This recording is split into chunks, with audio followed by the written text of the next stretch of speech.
नहमदुहु व नुसल्ली अला रसूल करीम अम्मा बाद।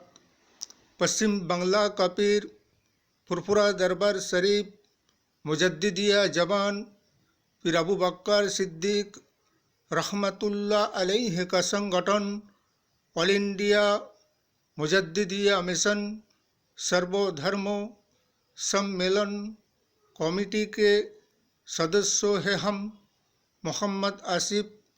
इसके अलावा सर्व भारतीय जातीय कांग्रेस का भी सदस्यों हैं हम। हिंदू मुस्लिम सिख ईसाई जैन ख्रिस्टन आदिवासी दलित हम सब है भाई भाई। मजहब नहीं सिखाता आपस में बैर रखना। हिंद है हम, ये वतन है हमारा। ये मौजूदा शासक दल बीजेपी सरकार जब से 2014 से जब से ये राजगद्दी और सत्ता और शासन इनके हाथ में आया है, तब से लेकर अब तक 2024 तक के समय में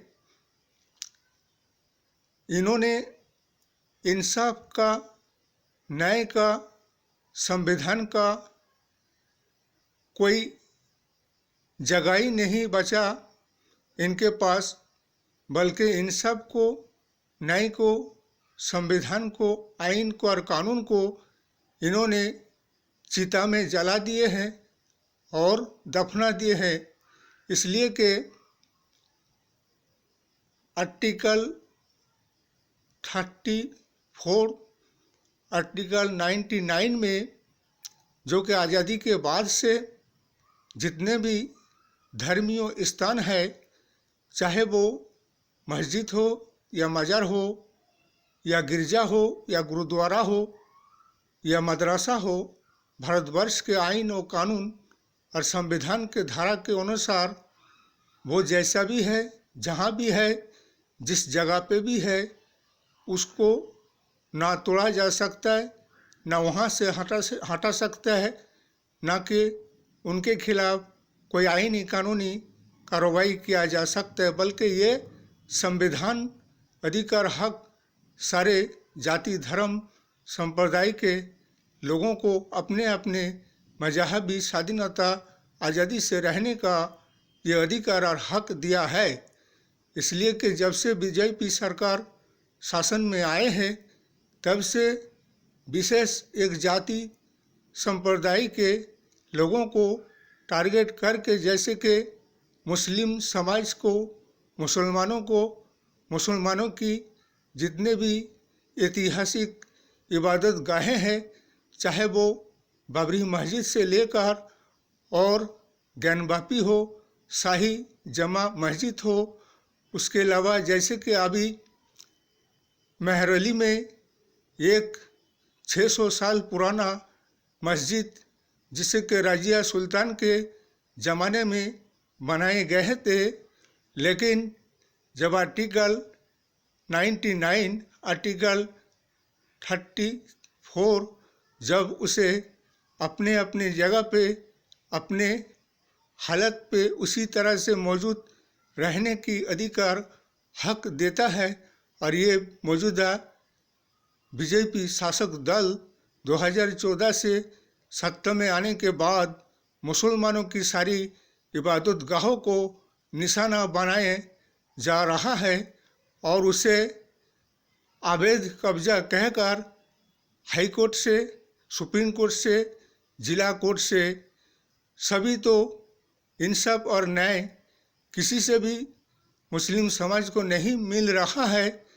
इसीलिए हमने कहा था कि ये सारे केस इंटरनेशनल कोर्ट में दर्ज करनी चाहिए था, इसलिए कि भारतवर्ष के संविधान के आधार के अनुसार और भारतवर्ष के आइन और कानून के अनुसार बीजेपी के शासनकाल में मुस्लिम समाज को और मुसलमानों को इंसाफ और न्याय नहीं मिल रहा है, सिवाय बेईमानी और बेइंसाफ़ी के। बल्कि अदालत भी ऐसा ही फैसला देने लगता है जज मजिस्ट्रेट बीजेपी के दबाव में आकर कुछ भी आइन कानून पास कर देते हैं और उसे मज़ार को, मस्जिद को, मदरसा को अवैध कहकर उन्हें तोड़ाने का ऑर्डर आइन पास कर देते हैं। इसलिए हर तरह से बेईमानी किया जा रहा है।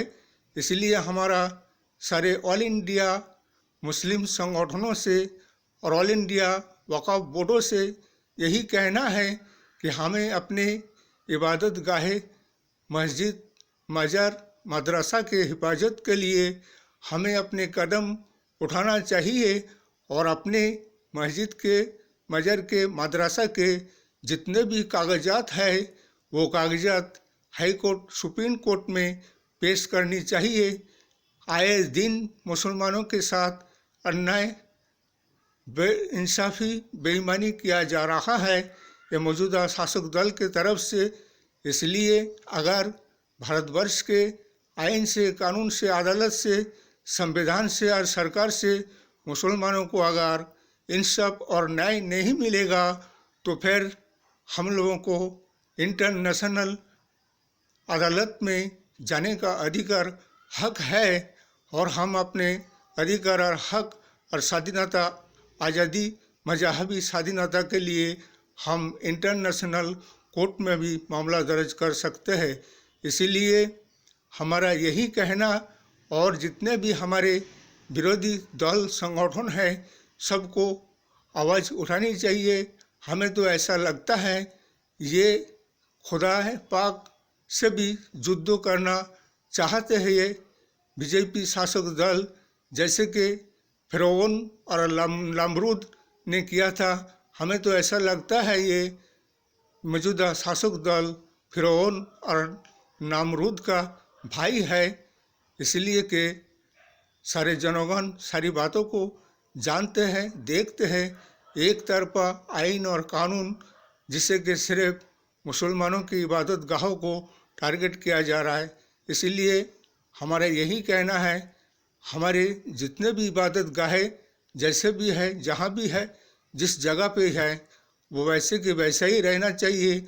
वरना तुम्हारा शासनकाल तो ज़्यादा दिन और ज़्यादा समय के लिए नहीं होता है और होगा।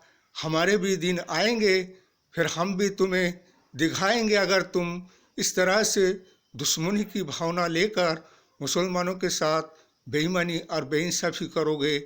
इसलिए इस वीडियो को ज़्यादा से ज़्यादा लाइक दीजिएगा, शेयर कीजिएगा, सब्सक्राइब दीजिएगा। जय हिंद, जय भारत। मोहम्मद आसिफ।